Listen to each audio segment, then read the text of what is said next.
It's been a while, but you don't look any older. That's amazing. That is not true, but It thanks. is absolutely true. So normally I would start by asking who you are and who you work for, but the president already asked you that question, and I think everyone saw your answer.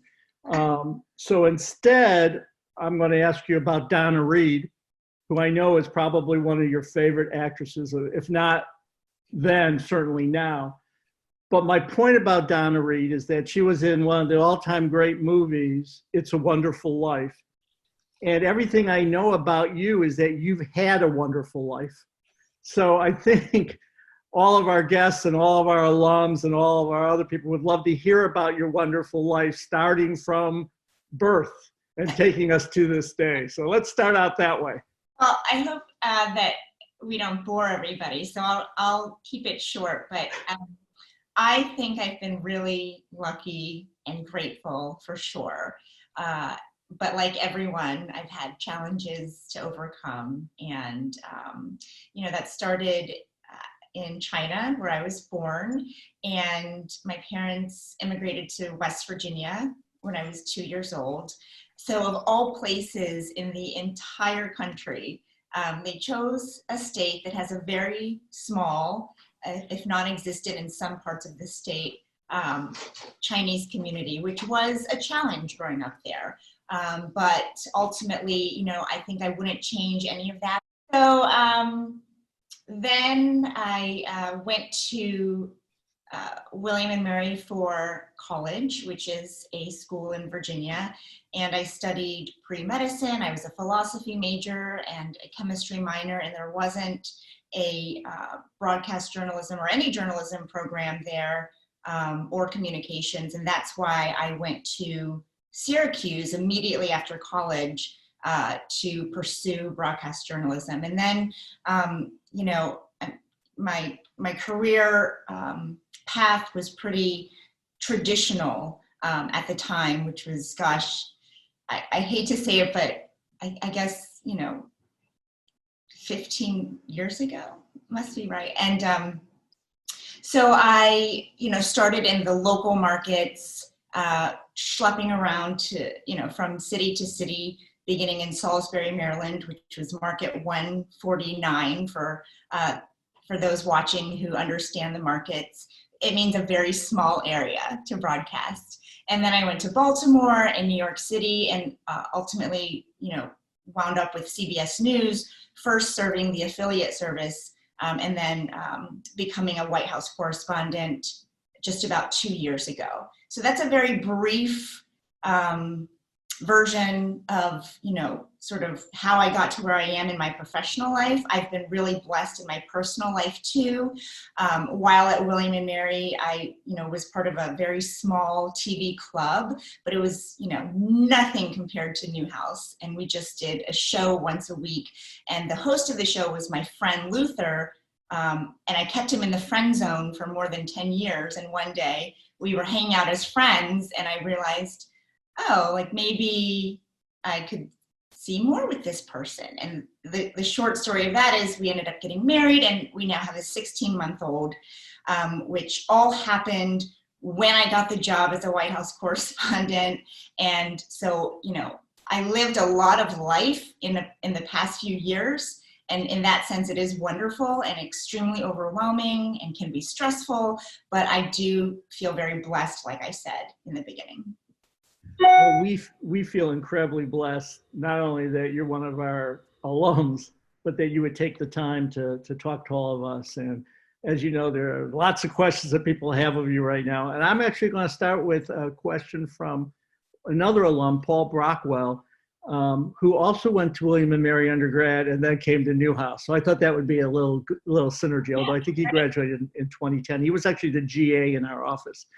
But he wants to know, really, what keeps you up at night, other than your baby girl? What keeps you up at night that you worry about, not just for your safety, but for what you see happening all over the country? Yeah, that's a great question, because we've done stories about how dreams have become more vivid because people are more anxious these days. But even when we're awake, I think my daydreams, including those that I have right before falling asleep, are more vivid. And, it's because unlike every other story I've ever covered, I cannot detach from this one.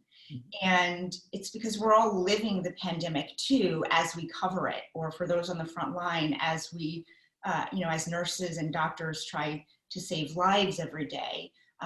They're also dealing with this in their personal lives, just like I am, because I have a family, I have loved ones, I have family in China. And so it's very concerning that we're all still grappling globally with how to contain the virus. So what keeps me up at night is, what can I ask the next day? What questions went unanswered today that could help us get closer to understanding how we're controlling the virus and what we're doing to mitigate it, especially in the US, and how people can get the help they need, and why there's still desperation for basic supplies for testing and for those frontline workers who are doing their jobs. These questions, I feel like my brain is just constantly saturated with, unanswered questions and answers that I need to seek. And so sometimes I'll wake up, I have dreams about this. And like I said, I really can't unplug. So I go to bed thinking about the virus and what the administration is doing. I dream about it, and then I wake up starting my day, going to work and trying to get something accomplished for that day. So it is all consuming in a way that no story has been before. And there have been many, many consuming stories, but this one is just different because no matter how much we try or how much we've been trained to disconnect, you just can't. So thank you for that. So I know you were taught well by your Newhouse faculty members, and they taught you the nuts and bolts of broadcasts and all of that. But one thing I'm not sure we were able to teach you, or that many of us ever went through, is even when we were journalists, we weren't journalists in this age of social media, where you get this constant criticism and looking just at Twitter feeds and the like. I mean, you're kind of caught in the middle. There's these people out there who say that you're rude and disrespectful to the president. And then there's the people on the other side saying, why aren't you asking him these questions? Why aren't you holding his feet to the fire? Why aren't you being more aggressive in your questioning? So how do you handle not just being caught in the middle, but every day seeing these type of attacks directed right at you? I try to not listen to the noise, as I call it, as much as I can, but it's hard because social media can be a really powerful tool, and it is a way for me to connect with people in a way that we weren't able to before. And a lot of times when people are writing, it's because they're plugged in and they're paying attention, and so their opinion matters, and I value people who take time to write to me regardless of what their opinion is, whether it's good or bad. But I cannot let that shape the way I do my job, because when I'm sitting in the briefing room and I know I'm about to ask the president a question, those things that I read have no bearing on how I'm going to do my job and ask, because I'm in a different zone. And when you're in that zone, it's easy actually to not think about all of that noise and critique and in some cases praise, because that is not why we do what we do. Of course, we're trying to seek answers for all of those people, but in order to do that effectively, you have to be laser focused, and you have to pay close attention to what the president is saying or what any other member of the administration is saying, so you can fact check them in real time, and so you can ask follow-up questions to get more. So I would say that while I listen sometimes to the feedback, for the most part, you just have to move on and appreciate that social media, is a branch of the First Amendment and that everyone has a right to chime in. And it makes me happy that people are engaged regardless of their view, regardless of their politics, because that means that they care. And that means that they want the same answers that we are all trying to get. And I think regardless of how you feel about me or President Trump or the response, that remains the same for every American. So Kristen has a question saying, how do you deal with the president who never seems to answer the questions posed of him? Again, I think you have to study a lot. You have to constantly be aware of comments that he has made previously. And so I always say that I feel like I'm always studying for a final exam, because you just have to build and build and build on top of things that not just the president, but members of the administration, different agency heads, different officials have told you, so that when he does deliver an answer, you can immediately, flag the fact that it's not true or it differs from an answer that you got before, so you can follow up with him. It's tricky because, again, regardless of your politics, this is the president of the United States, and there is a decorum and a level of respect and, that you have to maintain, even if you're going to call him out for not being truthful. And so sometimes in the middle of a rant, the urge is to interrupt and to fact check on the spot, but you have to allow the process to unfold. And so the best way I can arm myself is with that information from other answers and from responses and from actions that they have taken that might not mirror whatever it is he is saying, and hopefully be able to interject at some point that feels natural or after he has answered, so I can follow up and get, more clarity.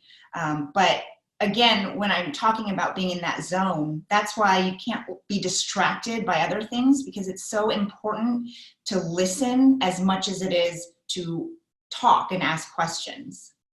So Weijia, I'm a little curious, as a newspaper reporter, my goal was always to get on the front page of the newspaper. And I'm sure as a CBS correspondent, White House correspondent, your goal is to make it on the CBS Evening News. But that doesn't happen every day. When you go in each day to work, what is your goal in terms of, I know your goal in terms of covering things, but in terms of your exposure? I actually let the editorial content of the day drive the shows. We have, these incredible teams whose job it is to sort of, gauge what should be in a 22-minute broadcast on the evening news when you take away the commercials. And, it's not about me. It's not about me getting on the air. And there are times when sometimes I feel like, the precious time that we have in a broadcast is better used elsewhere. And so, this is something I try to tell young aspiring journalists, is that your work should drive you in every way. And so if your work and the content of the story of the day doesn't rise to the level of, being published, save it for another day, or, just work on it more so you can make the story even better and get more facts and get more interviews that you can help to flesh out the story. Because at the end of the day, it's not about whether you get on air. I know that sounds, that might be hard to believe, because obviously we want our work to be showcased. But when you're working for a network and you're working as a team for a newspaper or any publication or any outlet, the end goal is the same, which is to deliver the best information, the most useful information to the public. And sometimes that's not what you have for the day. And that's okay, because there will be another time. Tomorrow is a brand new day. And so, I just try to focus on the work and focus on what I can do to move the ball in terms of this ongoing story that we're doing. And, if the producers agree, great. If not, then I'll just, continue to build on that story for tomorrow.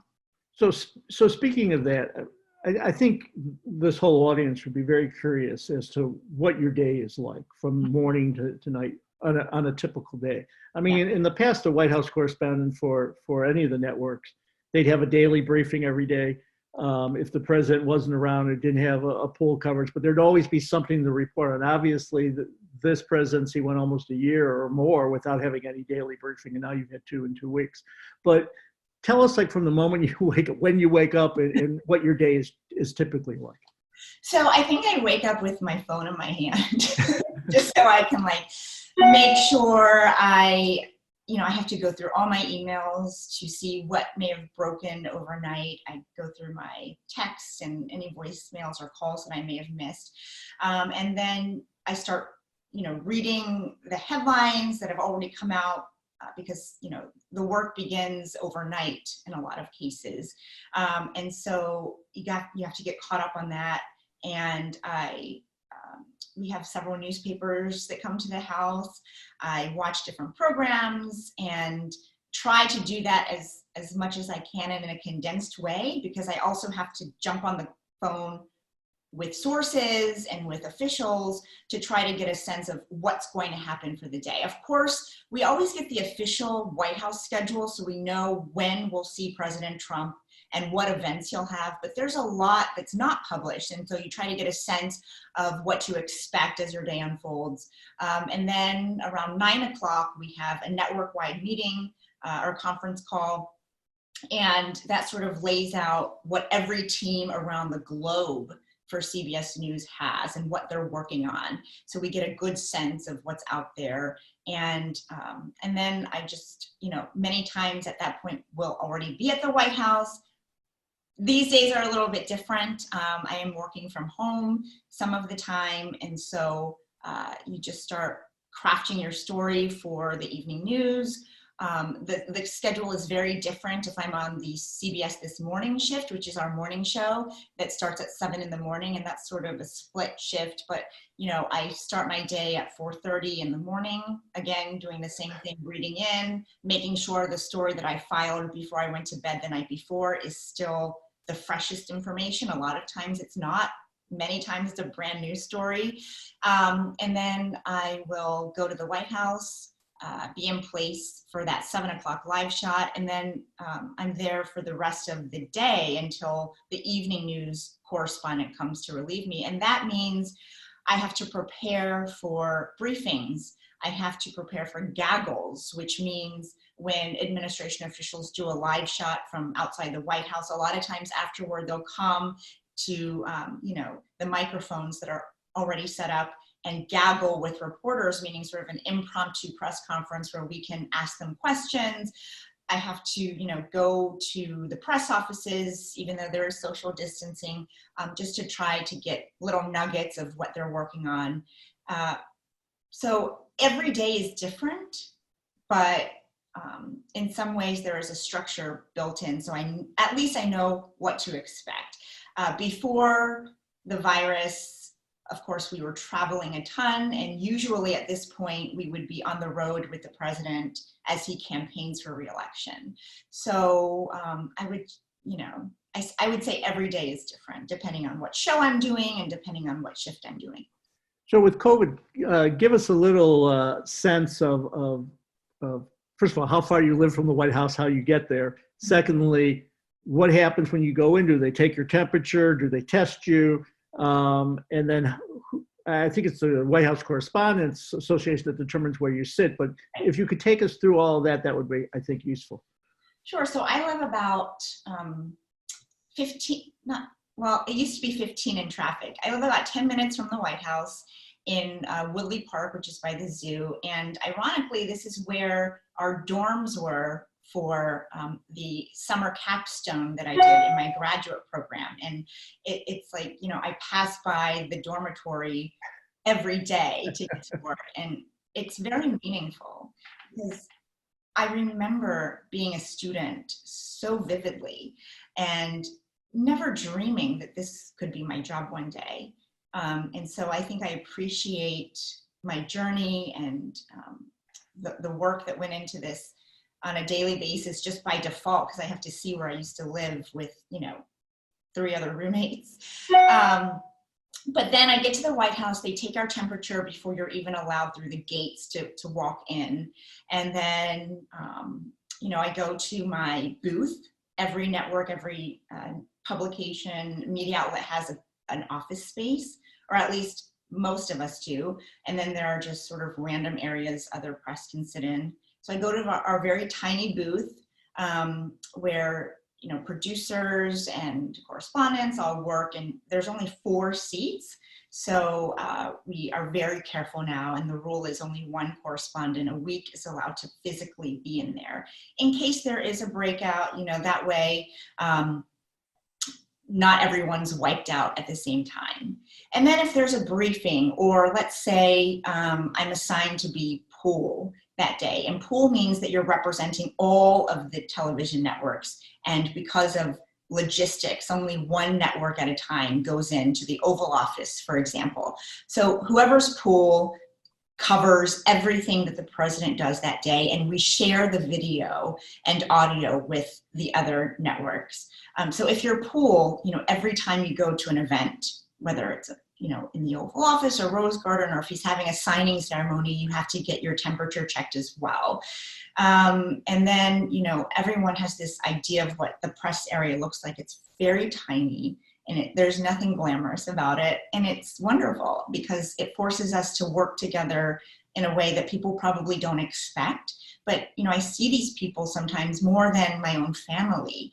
And even though we are very competitive, we're all working toward the same shared goal of getting information. And so we become very close. And I would say the press corps, we see each other all the time, and we take care of each other, and we, social distance and wear masks and clean. And, it's nice to see everyone doing their part to stay safe, because we still have to do our jobs. What was your reaction yesterday to the story about the valet testing positive? Because that seemed like it came kind of like right out of the blue. Yeah, it was pretty stunning, because this is somebody who serves the president his meals. So it's not somebody that's just, on campus and happens to test positive. This is someone who has pretty direct access to President Trump, even though he says that, they don't interact directly. And so it was surprising because, we know that people who work at the White House are tested often. And yesterday, the president said it was going to change from weekly to daily in light of this development. And so I think that like I said, it was surprising, but it's also a reminder that even people who do have access to fast and reliable tests are not immune. Nobody's immune to this. And so, if you're tested one day and it's negative, the very next day you could start having symptoms and test positive. And so I think it's just a good reminder that no matter who you are or who you work for, this is a real threat. And so I think there are a lot of questions today that we have for the White House about how the protocol will change in addition to the additional testing. Will there be, or does already, contact tracing exist within the White House? Who else may have tested positive? What other precautions does the White House take to protect the president specifically? Because again, this, you would think that this wouldn't happen, but again, you just never know with how volatile coronavirus is. Well, it is kind of ironic that it happened the day after his own press secretary said it would be nonsensical to test everybody, particularly because you'd have to test them all the time. Correct, yes. And, health experts would disagree with that. And in fact, they say it's the only way, one of the only ways to really be able to track the virus is with widespread, frequent testing. And it's not just for members who are of the public who are vulnerable, as the press secretary suggested. It's for anybody who might have, come in contact with someone who tested positive. And we already know that many people who have the virus are asymptomatic. And so that's another challenge for trying to, hunt the virus before it spreads out of control. And I think that's one thing that keeps me up at night. And if you look at my questions, a lot of them have been about testing, because the states are still, asking for help in a very basic way just to get things that you wouldn't think they would need help getting, which are these supplies to finish out the tests. And so, it remains an ongoing conundrum as to why the president is not using his full power to help these states get what they need to do the tests. So you mentioned that you've been on the beat basically for 2 years. And so I was kind of curious, and I'd like to get your reaction to this. When you did ask that one question where the president kept asking, who you were with, this is the president who says he has the best memory in the world. I assume you've run into him before that briefing. So he knows who you are and who you work for. So why was he asking that? I wouldn't want to speculate or ever try to interpret what the president says or does, but I think he was maybe buying time as he was trying to formulate an answer. He had asked previously another Chinese American or Chinese reporter the same thing. And so of course it crossed my mind whether he was asking me that because he thought I was working for a Chinese publication. But of course, you're right. He knows who I am. We had interacted many, many times. I've traveled to many countries with the president, and he knows if you're sitting in the front row, which I was that day, you represent one of the primary networks. And again, this was not even close to our first interaction, and not even close to the first time he has used colorful language toward me. Before that day, he had called me obnoxious. He told me to sit down many, many times during a pretty high-profile press briefing during the Brett Kavanaugh hearings. A couple weeks before that moment, I asked him if he was being selfish for not getting a test because he was refusing to. And later that night, he finally got one. I mean, he knows who I am. I'm not saying that like in a pretentious way, but, we had interacted many, many times. He also watches CBS News, according to sources in the White House. So I think it was just, it was a strategy perhaps to throw me off my game or to buy more time. Who knows what it was? But, again, when you're in that moment, you just have to stay focused. So I just told him my name and who I worked for. What else am I going to say but the truth? That episode escalated into something else, but I think he was just trying to maybe deflect. Let me follow up a little on that because, I've talked to a lot of people who work at the White House, Jennifer Jacobs at Bloomberg and Maggie Haberman, who he always attacks from the failing New York Times. And what I've heard is that when you're traveling with the president and you're on Air Force One or whatever, and obviously those are off the record conversations, so I don't want you to talk about what he said, but that his behavior toward the press is much different. He's very nice. He loves Maggie Haberman, actually, and that he's very nice to the media, and he says nice things and asks you how your family is and all that. And so is this like a Jekyll Hyde thing that, he plays a performance on TV when the cameras are on, but behind the scenes, he's actually a nice guy?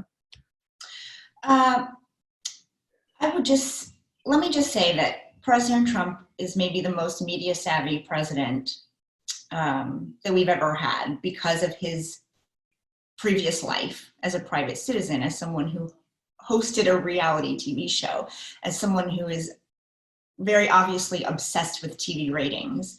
And he does, I believe, love the media and the press because he's savvy enough to know that he needs us.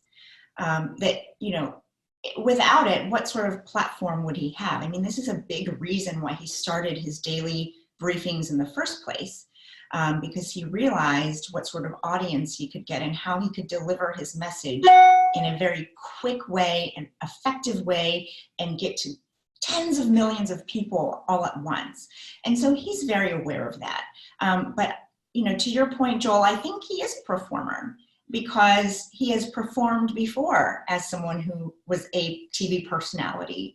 And he understands that he has to turn it on and off because, I think a big portion of his audience that he's trying to connect with is potential voters in 2020. And so without these campaign rallies, he had to find something else to deliver that message, and the briefings were, an easy way to do that. Of course, he has since stopped doing that after he saw that they weren't actually helping him in a way that he thought. But even before that, from the beginning of his presidency, even though he has broadcast this tension and hatred of the media, I think he gets it, and he understands that he needs us. And so when he fights, he even recently said in a New York Post article that he loves the fight. He likes to be challenged. He likes it because it's entertaining. And so perhaps that's not what you would expect from a president, but it's what we get with Mr. Trump because of who he was before he became president and who he is now. Very great. So, Weijia, Paul asked the question, how do you approach White House pressers intellectually and emotionally compared to other settings, since this seems to be a far more combative environment? The briefings? Yeah. I don't think they are very different because at the end of the day, you're getting access to somebody who has power and answers that you want. And so even though the room is very small, even if it was a very big room, which happens sometimes for press conferences, when you start asking questions, it's just you and whoever you're talking to. And so I think after years and years of doing it and probably years and years of live shots where you're in a really busy scenario and you have to just zoom in and do your report, you get this skill, which is to tune everything else out and just focus on one person. And so I don't go into it thinking that I'm going to have a fight with the president that day. I go into it with a long list of questions in categories, whether it's testing, the economy, and I go with a mission to try to ask as many of those as possible. And that doesn't change regardless of the setting. Is it more intense? I think sometimes just because he has been so combative, it could happen, but that's not really new either. Like I said, even before the pandemic, the president is a fighter, and certain reporters, I think, get under his skin more than others. And you just have to be aware that you could be one of those that day, but you really don't know what his mood is going to be. So when you go in there, you obviously are thinking in terms of what you're going to ask, but how do you determine, and at what point do you determine exactly what you're going to ask? Well, you have to listen to what he says too, because before he takes questions, he and other officials present a lot of information. And so even though you might have a, long list of pre-written questions, whatever they say can change that in an instant, because you want to follow up on something they have just said. And so you have to really be able to, constantly shift and adapt to whatever they're saying to change your questions of the day. But sometimes there are burning questions that you have to ask because they were not asked the previous day. So you just sort of balance out, whether that is a priority or whether something that he has just said is more important for people at home. And, it changes. And sometimes up to the very second where he points at you and calls on you, it changes because you have to feel the moment. You brought up that day that he asked, or who I worked for. And that day I was really focused on testing because, there were still so many questions. And at that particular time, governors were being very outspoken about the fact that the administration was not helping them. But the president, I remember, brought up a Democratic debate in late February in which the candidates did not talk about the coronavirus. And because he brought up February, I immediately shifted my brain and thought, well, there was so much that he didn't communicate in that particular month. And so I had a question about the fact that just a few days earlier, he said he was really angry because people knew about what was happening. China knew what was going on, and they never told him. So I just asked, a lot of people feel the same way at home, that you knew what was going on and you never told them. And so what do you have to say about your role for warning people and not warning people during that particular month, especially when you're holding campaign rallies with thousands of people? And again, that wasn't my top question at all that particular day. It was about testing, but because he brought it up, I felt it was only fair to follow up with his own behavior during that time frame. So that's when in an instant I changed what question I was going to ask.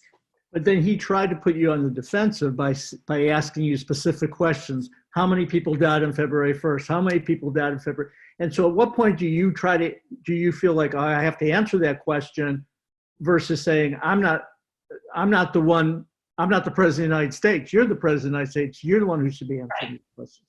Well, that's the thing. I mean, I think this is a strategy that they use a lot of the time. The new press secretary has specifically said many times, I would, turn this question around to the media. And that's not what that room is for. I mean, we're not there to answer questions. We're there to ask questions. And I think you have to remind them of that.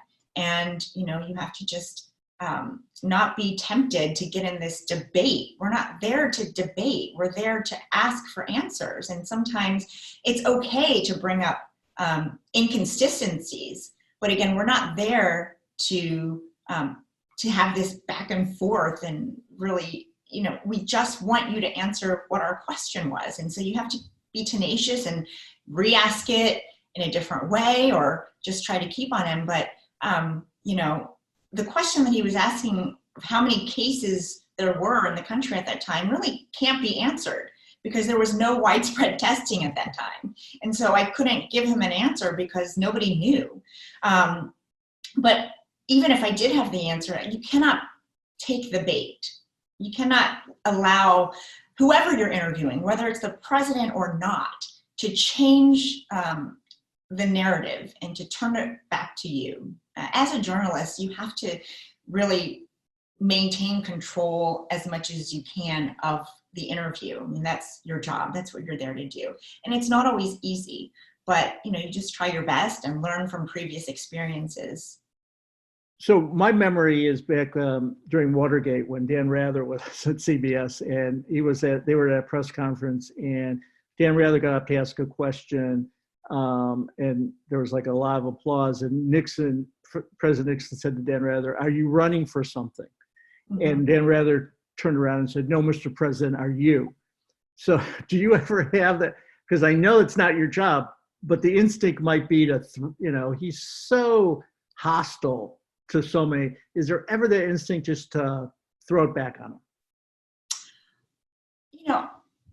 I think if anybody says something about you or to you that is wrong and stains your character, of course there's a natural inclination to want to defend yourself. But I don't know that is the right setting for it, because then you become the story, and that's the last thing you want to happen.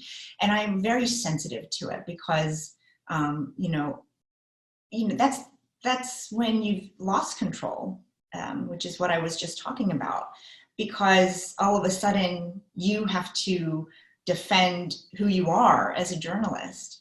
And I think the work should speak for itself. I mean, and it's not one moment that defines you. Your body of work defines who you are. And the quality of that work depends on how you can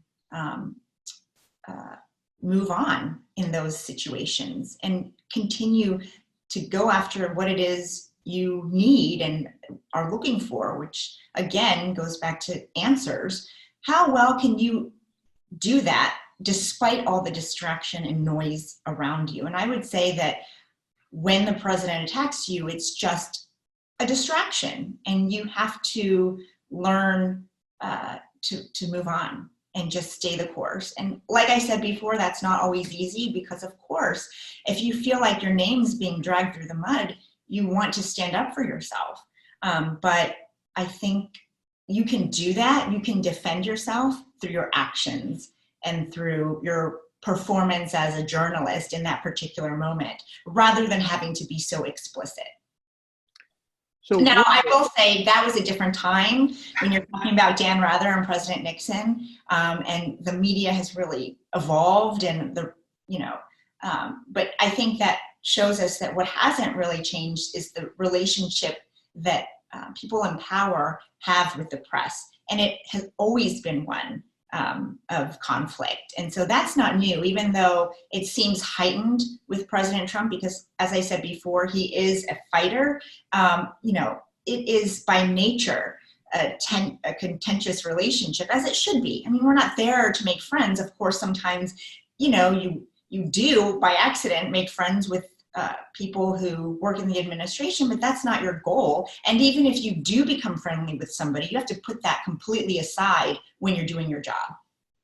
So one of the, I think, major criticisms of the White House press corps, and this goes back to Nixon before Nixon, is the lack of or unwillingness for White House reporters to follow up on questions by other White House reporters, which gives the president, whoever it is, Trump, Nixon, Johnson, Clinton, Obama, ability to kind of shift their focus. Because if he doesn't ask a question of one reporter, he calls on another, and that reporter says, no, you didn't answer this question, this is it. It puts their feet to the fire, but there's very little of that. So I guess, why is that? And do you think that's a problem? I think it does happen. And especially covering coronavirus, I think it's been happening more often, just because, the questions, because there are so few people in the briefing room now, due to social distancing guidelines, each question is so critical. And so sometimes when he deflects or doesn't answer it, it's just like naturally you have to follow up. And this happened to me recently when I was asking the president what his son-in-law meant when he said, the stockpile is not for the states, it's for us. And the president told me I was nasty, and it was a nasty question. And anyway, he didn't answer it. And then my colleague at ABC, John Carl, he did. And he said, back to Weijia's question, what did he mean? And ultimately the president answered it.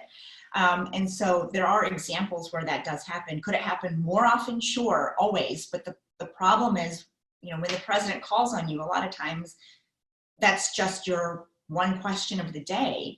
And you might be working on a different story than somebody else that you need an answer to. Our story of the day might be solely focused on, this new effort to produce 300 million doses of a vaccine by the end of the year. If someone's question was just about PPP and why it's failing and what you're going to do to get this money to small businesses, yes, I would love to follow up on that question, but I am working on a story about vaccines. And so, it's tricky because, within the press corps, there's also beat reporters, some who write exclusively for economic publications, and some who write exclusively for health journals. And so it's very tricky when you have a story that has so many different layers to, use your time to focus on something that you might not be covering that day. But to your point, I think it is important. And sometimes it is so blatantly obvious that okay, no matter what you're covering, that question must be answered.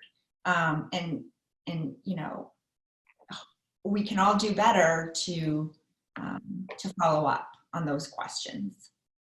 So one of my students, Sabrina, who is graduating Sunday, yay, Sabrina, Congratulations. and went with me to New Hampshire to cover the primary, and now has a job in Chattanooga. So yay, she also has a job in this environment. But you know, she's a political science and broadcast journalism major, so she wants to be a political reporter. And so she wants to know from you, what helped you transition as a broadcast journalist from general assignment covering everything to becoming a political reporter, and what skills or slash experience you think young journalists need to cultivate now to make that pivot? You know, I think I was able to make the jump because no matter what your beat is, it's the relationships with potential sources that matter the most. That's going to dictate the quality of the information that you're getting. And so even though I wasn't just focused on politics before, you know, I understood the value of finding as many people as possible in the community to get to know and to earn their trust. So when a story happened, I could call them up and they knew that I was going to represent the facts in a fair way. And no matter what you're covering, whether it's politics or sports or even food or whatever, you know, that trust with people is so critical. And that's what I would encourage you to focus on. And, you know, when I first got into reporting at all, I remember just looking at, you know, the different officials in town and looking at the different fire departments and trying to figure out, okay, who would actually talk to me, and just being really annoying. And I would go to the firehouse for dinner because I just, you know, wanted to get to know people, get to know the people who I was covering. And so I think that is so important, especially when you do cover politics. But when I was a general assignment reporter, you know, that was always going to be the key to stories that I could break, stories that I could, you know, do better on than my competitors, was those relationships. So that's the number one thing I would say to focus on. Great, thanks. So Caroline, who also works for CBS, wants to know, what would you say is the most compelling story you've reported on during your time as White House correspondent? I think I know what the answer to that is, which is what we're doing right now. Yeah. But what aspect of that, I guess, would be the most compelling story? I think you just understand, again, because we're living through this pandemic, we understand the desperation that everybody has, no matter how rich or poor you are, no matter what your ethnicity is, no matter where you live in the country. That desire to know what the heck is going on is the same for everybody. And so in a way, I do think that this has brought the country together in an unexpected way. And so when you see all the different ways that people are trying to help each other and trying to just stay sane and human and try to get back to a place where we recognize our old lives, when you see that everyone is doing that together, that I think highlights humanity in a way that is so visceral and something that you can feel. And so to me, that has been really compelling to watch unfold. And it really puts a new sense of responsibility on you, because we've all, you know, known somebody who has lost somebody, or we've lost somebody ourselves. And we know that we could lose our own lives because you just don't know how you're going to react to the virus if you happen to contract it. And so it's this, like, you know, I just think having this shared experience is unique to any other story. And that's why it makes it so, I don't know, powerful of an experience to cover, and to be able to go through it with people and also try to help them, you know, have the tools they need to do it. It's really an experience that I think, you know, this is probably the most important story I'll ever cover. So I think one of the issues that people see when they're out there is that you guys do reporting and people talk to you. They talk to you on background or off the record or whatever. And they tell you things. And then, Trump comes out there and even though he knows you have these sources, accuses you of making up these sources. But like even with the Stewart source, it was reported that he was very angry when he found out about it. And then you have him on camera saying, oh yeah, no, I know that it was not a big deal. So, I mean, that's part of the whole issue is how do you reconcile these two different sides, especially when you're getting attacked for doing something that you've done well?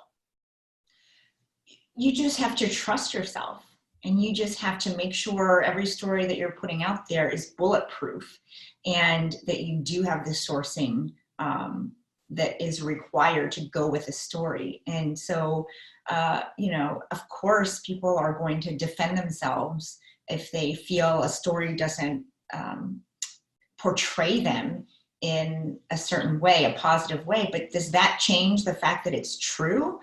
No. I mean, if a story is true, it's true. And the president can say all he wants that it's fake news, but, they're not asking for a retraction for a reason. And so I think, that's what differentiates, a story that's not solid from one that is.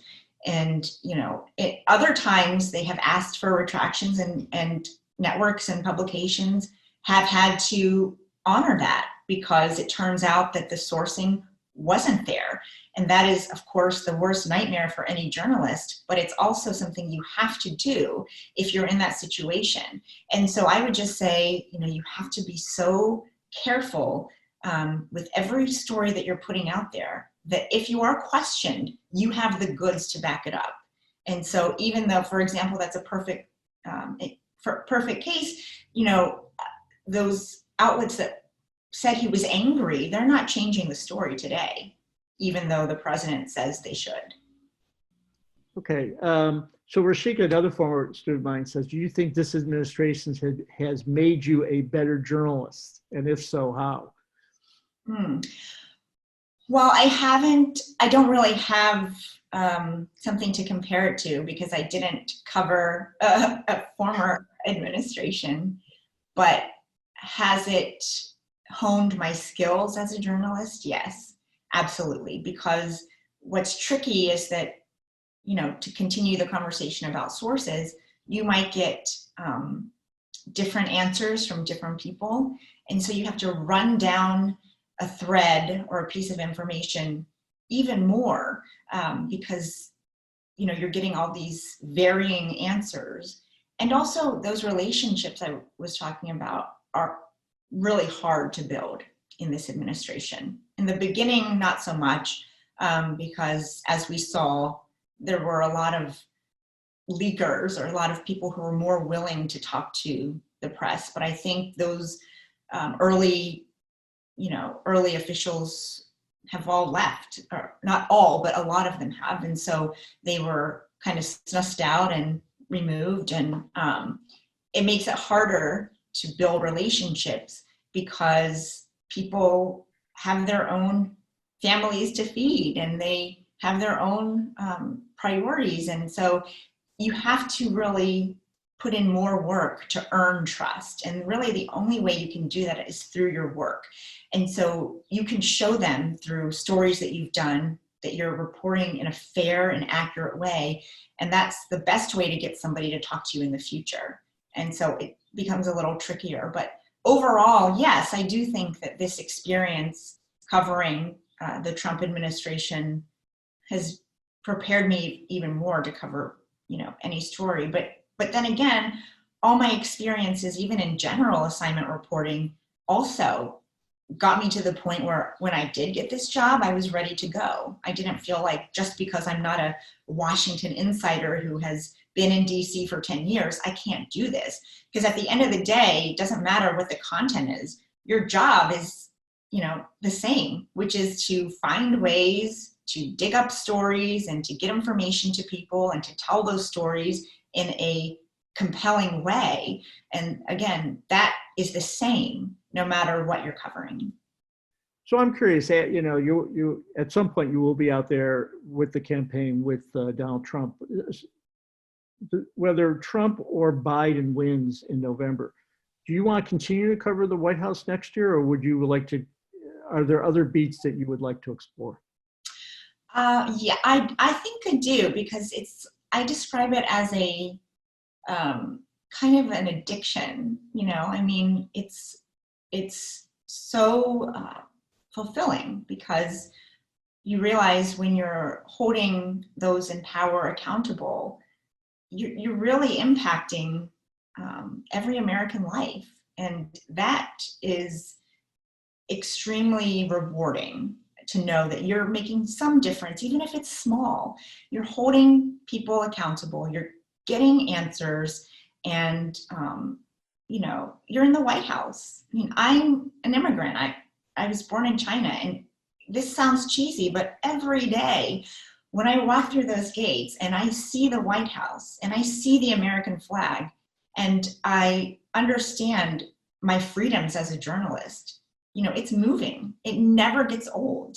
And so I think to have that personal experience and to be able to appreciate it, this is a dream job.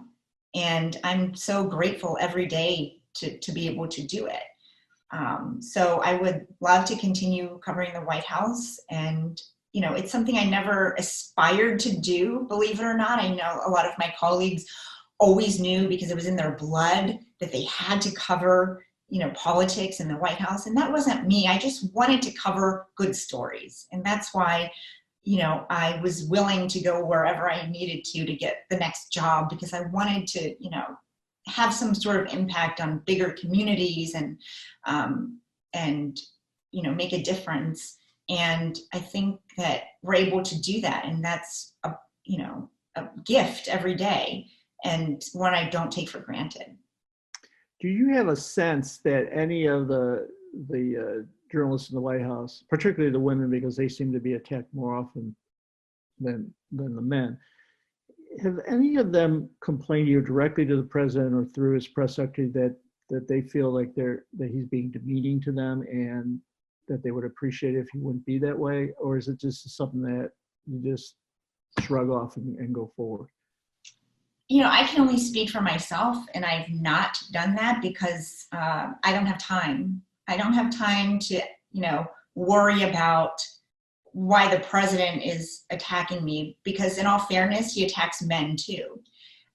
So it's not, I think it's more obvious when it's women, because, it's, a man versus a woman, but he is not, he doesn't discriminate when it comes to attacks on the media. And so you have to have a really thick skin and not take it personally and not let it get in the way of your job. Well, we're just about out of time. And I just want to say how much I appreciate you taking time out of a clearly very busy schedule. I also want to add that we had a limit of 300 attendees and that we filled it in a couple of hours. So you are a very popular interview subject. You're so welcome. And I'm happy to do it, because I know I would not be where I am today had it not been for Newhouse. I mean, I'm so grateful to be part of the community in any way that I can give back. I'm more than happy to. I remember the professors used to say, we want to, our goal is just to build this Newhouse army, this Syracuse army of journalists, and send them out into the world. And, you see that. And I feel so proud to be able to say I went to Newhouse. And so I love talking to alumni and current students as much as I can, because even though it was a long time, it doesn't feel like that long ago that I was a student trying to just navigate this very tricky world of, starting a career. And so I remember that vividly, and I want to help as other people do that too. Well, if we're building an army, you're one of our 4-star generals. There's no question about it. And we, again, so much appreciate it. And I know you've been back because I've seen you back, but have you seen our new studios? No, I haven't seen them except online, and they're breathtaking. I mean, you know, they're way better than many professional studios across the country, I'm sure. So I hope that sooner than later I can get back and get a tour. That will be great, because we'll have you back as soon as the age of social distancing has closed a little bit. Sounds Again, good. thank you so much. We will be raptly watching you on TV, standing up for all journalists and all Newhouse alums everywhere. Thanks again, Weijia. Thank you. Thanks, everybody.